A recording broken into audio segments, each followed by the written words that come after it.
So, Professor, my question is, what can you say about the significance of the announcement put out by Joe Biden yesterday that he is dropping out and has already endorsed Kamala Harris?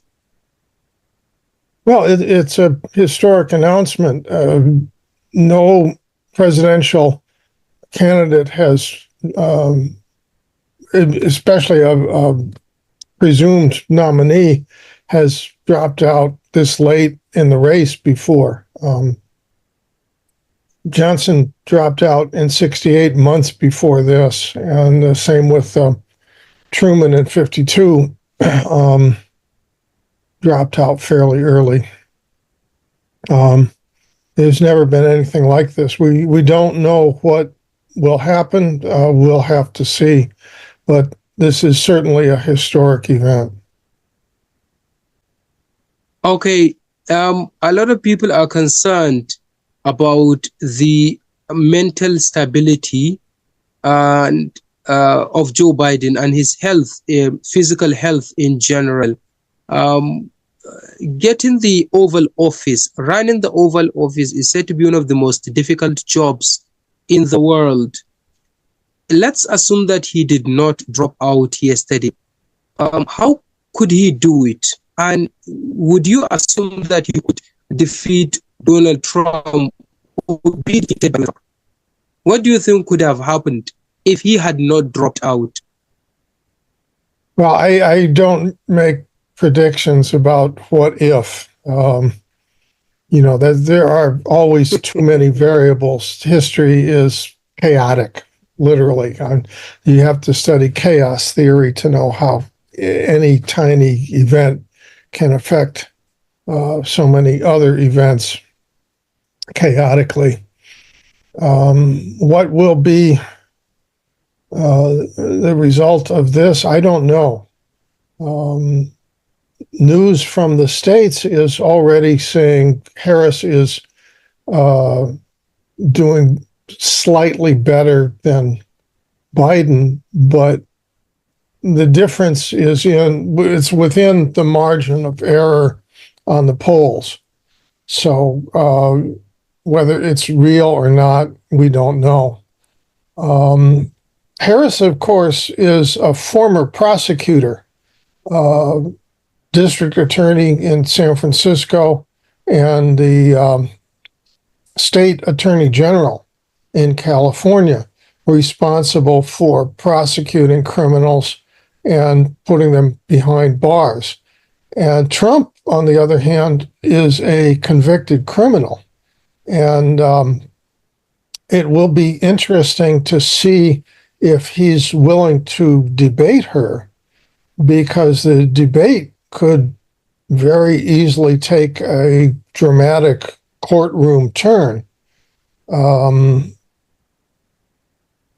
She has a lot of experience asking tough questions and demanding answers, and using those answers to convict people. And of course, Trump has already been convicted. Okay, Trump did better than Biden in the debate. Most people agree on that. But Trump performed very badly too. I think most Americans can't believe that those two were the candidates again. Most people didn't want that. But the Democrats voted for Biden in the primary, and the Republicans voted for Trump in the primaries. So that's what we were getting. And then the Democrats decided maybe Biden is not up to it, and Biden came around to agree. But there's still very much dissatisfaction with Trump. Trump's whole thing was, I'm not Biden. Well, now he's not running against Biden. And we have to see, what's going to happen in the rest of the campaign. It's going to be interesting. I mean, stay tuned. Yes. Let me ask you this question. In a video earlier and sent it to me. He mentioned that right from the beginning, when Joe Biden picked Kamala Harris to be running mate and subsequently became his vice president, he had known that she would make a good president. Do you think, given what is at stake, the Americans would vote for her? She would be able to defeat Donald Trump. Remember, Donald Trump still has a strong fan base, has a lot of fans and followers. Somebody last week was saying, before this latest dropping out of Biden, somebody was saying that if there could be an election right now between Biden and Trump, Trump could win. Do you think Kamala has what it takes to defeat Donald Trump? We'll have to see. I don't know. Right now, anything is possible. He could win. She could win. It all depends on, is there another debate? What else happens? Trump was almost killed in an assassination attempt.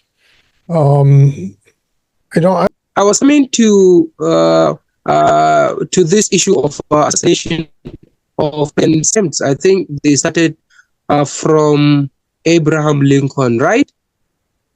There was an attempt before Lincoln. There was a failed assassination attempt on President Andrew Jackson. He was addressing Congress at the end of his second term in office when a man approached him and pulled out a pistol, aimed it point blank at Jackson, and the pistol misfired. And he pulled out a second pistol, also aimed it directly at Jackson. Everyone was shocked and stunned, so like nobody jumped him or anything because it was so shocking. Pulled out a second pistol, which also misfired. And his supporters took it as a miraculous event, just as Trump's supporters are taking his survival as a miraculous event. But there have been many assassination attempts on American presidents. None succeeded between the McKinley assassination in 1901 and the Kennedy assassination 60 years later. And none have succeeded since. But of course, Reagan was shot. There was an attempt on Truman. There are a lot of guns in the United States, and there are a lot of crazy people. And you put crazy people together with guns, and they try to kill the president. And that's what most of this stuff is. They're looking for a motive for this assassination, but the guy is